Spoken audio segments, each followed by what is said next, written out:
शेरशाह के जंगलों की गहराई में एक ऐसा पेड़ पाया जाता है जिसकी लाल चंदन की लकड़ी पूरी दुनिया में मशहूर है।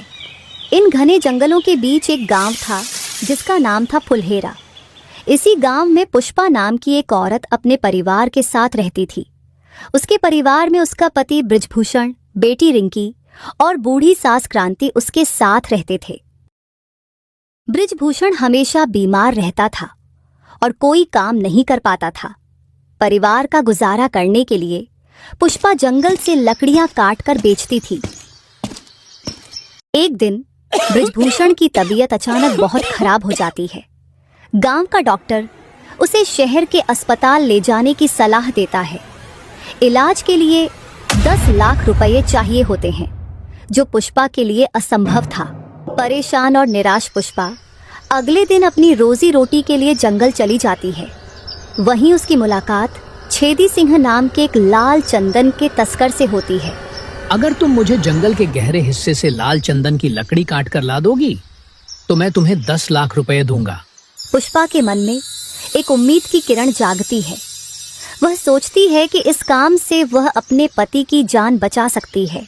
पुष्पा अपने कुछ दोस्तों के साथ जंगल के गहरे हिस्से में लकड़ी काटने के लिए निकल पड़ती है। जब वह लकड़ी काट रही होती है तो अचानक वहां चुलबुल पांडे नाम का एक पुलिस वाला आ जाता है। चुलबुल के आते ही पुष्पा के सारे दोस्त डरकर भाग जाते हैं। पुष्पा अपनी लकड़ियां जंगल में छुपा देती है। बता, लकड़ियां कहाँ छुपाई हैं? अगर मैंने बता दिया तो मेरा मालिक मुझे मार डालेगा। तेरा मालिक कौन है? जल्दी बता। पुष्पा उसकी बात सुनकर हंसने लगती है। ये देख चुलबुल गुस्से में आकर उसे गोली मार देता है। गोली लगने से पुष्पा की मौत हो जाती है। चुलबुल को अपनी गलती का एहसास होता है, लेकिन वह डरकर वहां से भाग जाता है। उस रात पुष्पा की आत्मा अपने मरे हुए शरीर को देखकर कहती है, हे भगवान, तूने मेरे साथ ऐसा क्यों किया? अब मेरे पति और बच्चों का क्या होगा? पुष्पा की पुकार सुनकर एक तांत्रिक वहां आता है। तांत्रिक उसकी लाश देखकर कहता है, शादी में जा रहा था बजाने बैंड बाजा। जिसकी भी ये लाश है वो मेरे सामने आ जा। यह सुनते ही पुष्पा की आत्मा तांत्रिक के सामने प्रकट हो जाती है। पुष्पा अपनी दुख भरी कहानी उसे सुनाती है। घर पर बैठकर मैं खा रहा था मक्के की रोटी और सरसों का साग। ये ले मेरी शक्तियाँ और लगा दे पूरे जंगल में आग। मंत्र पढ़ते ही पुष्पा की आत्मा शक्तिशाली बन जाती है और वह एक चुड़ैल बन जाती है। जिसकी बग्घी उसका घोड़ा, जिसने मुझे मारा उससे लूंगी रोज बदला थोड़ा थोड़ा। पुष्पा के यह बोलते ही गांव में भूकंप आ जाता है। लोग डरकर इधर उधर भागने लगते हैं। बिजली कड़कने लगती है और कुत्तों के रोने की आवाज पूरे गांव में गूंजने लगती है। गांव का पुलिस स्टेशन भी टूट जाता है। चुलबुल पांडे अपनी जान बचाने के लिए जंगल की ओर भागता है। उसको भागते हुए चुड़ैल देख लेती है और उसका पीछा करने लगती है। चुलबुल भागते हुए जंगल की एक गुफा में छिप जाता है। पुष्पा भी उसके पीछे पीछे गुफा में आ जाती है। उसे देखकर चुलबुल के पैरों तले जमीन खिसक जाती है और वह बाहर की ओर भागने लगता है। तभी चुड़ैल बोलती है, जिसने मेरा था सर फोड़ा, मैं बना दूंगी उसका ब्रेड पकोड़ा।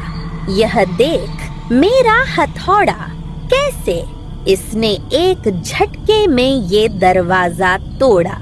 ये बोलते ही गुफा का दरवाजा टूट जाता है और रास्ता बंद हो जाता है। तुम कौन हो और मुझसे क्या चाहती हो? मैं हूँ पुष्पा, जिसे तुमने कल मारा था। मैं अपना बदला लेने आई हूँ। मुझे माफ कर दो, मैं अब से किसी को नहीं मारूंगा। मैं तो पुलिस की नौकरी ही छोड़ दूंगा। अगर मैंने तुझे नहीं मारा तो मेरी आत्मा हमेशा यहीं कैद रहेगी। मेरे लिए तुझे मारना जरूरी है। ये बोलकर चुड़ैल एक मंत्र पढ़ती है। मिटा कर तेरी खुजली कर दूंगी तुझे खाक। चमकेगी ऐसी बिजली हो जाएगा तू राख। पुष्पा के कहते ही एक तेज बिजली का झटका चुलबुल को लगता है और वह राख में बदल जाता है। अब मेरा बदला पूरा हो गया है, अब मुझे मुक्ति मिल जाएगी। इसी बीच वही तांत्रिक जिसने पुष्पा को शक्तियां दी थी वो वहां पर प्रकट हो जाता है। तुझे मेरा एक और काम करना होगा, तभी तेरी आत्मा को मुक्ति मिलेगी।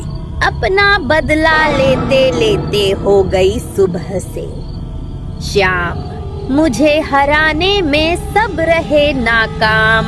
अब बता क्या है तेरा अधूरा काम।